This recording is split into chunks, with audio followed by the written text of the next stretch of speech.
Kita semua pasti pernah dengar cerita tentang hotel berhantu. Tapi gimana kalau cerita itu benar-benar terjadi?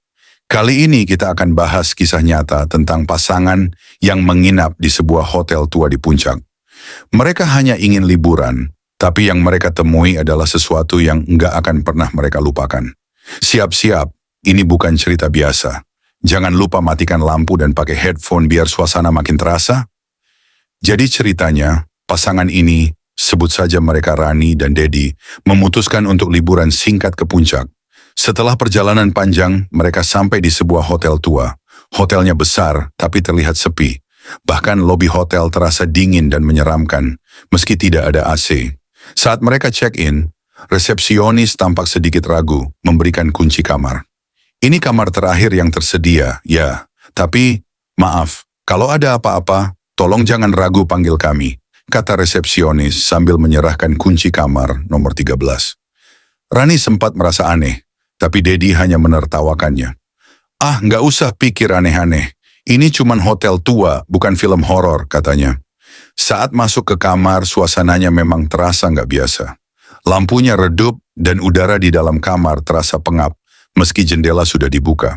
Dedi langsung melempar tubuhnya ke kasur, tapi Rani merasa tidak nyaman. Di salah satu sudut kamar ada cermin besar dengan bingkai kayu yang tampak tua dan kusam.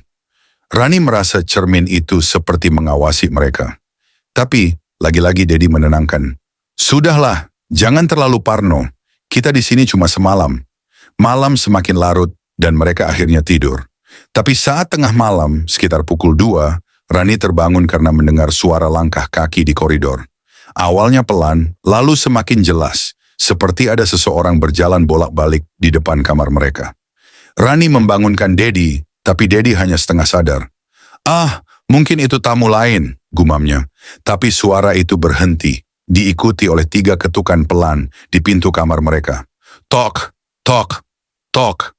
Rani terdiam, tubuhnya membeku. Dedi akhirnya bangun sepenuhnya dan dengan sedikit kesal berjalan ke pintu. Dia membuka pintu, tapi tidak ada siapapun di luar. Koridor kosong dan hanya lampu redup yang menerangi sepanjang jalan. Kamu mimpi kali, kata Dedi sambil menutup pintu. Tapi saat dia berbalik, wajahnya berubah pucat. Dia melihat ke arah cermin besar di kamar.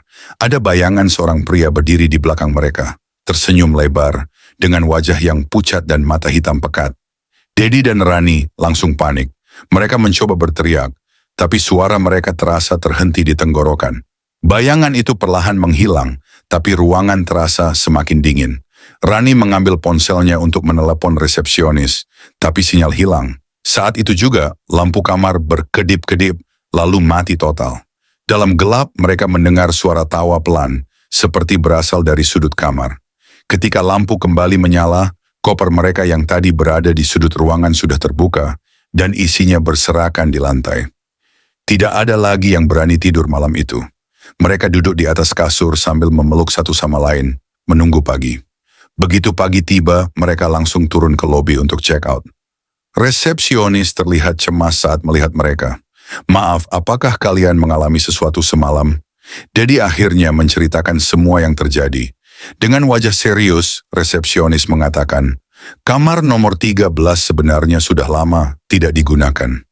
Beberapa tamu sebelumnya melaporkan hal-hal aneh, terutama tentang sosok pria di cermin itu. Katanya, dia adalah tamu lama yang meninggal di kamar itu bertahun-tahun lalu.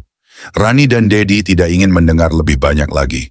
Mereka segera pergi, meninggalkan hotel itu dengan perasaan lega, tapi juga trauma. Itulah cerita tentang hotel angker di puncak dan kamar nomor 13 yang penuh misteri. Jangan lupa, kalau kalian pernah mengalami kejadian serupa, ceritakan di kolom komentar, like, share, dan subscribe untuk cerita-cerita horor lainnya. Sampai jumpa di video berikutnya. Kalau kalian masih berani dengerin,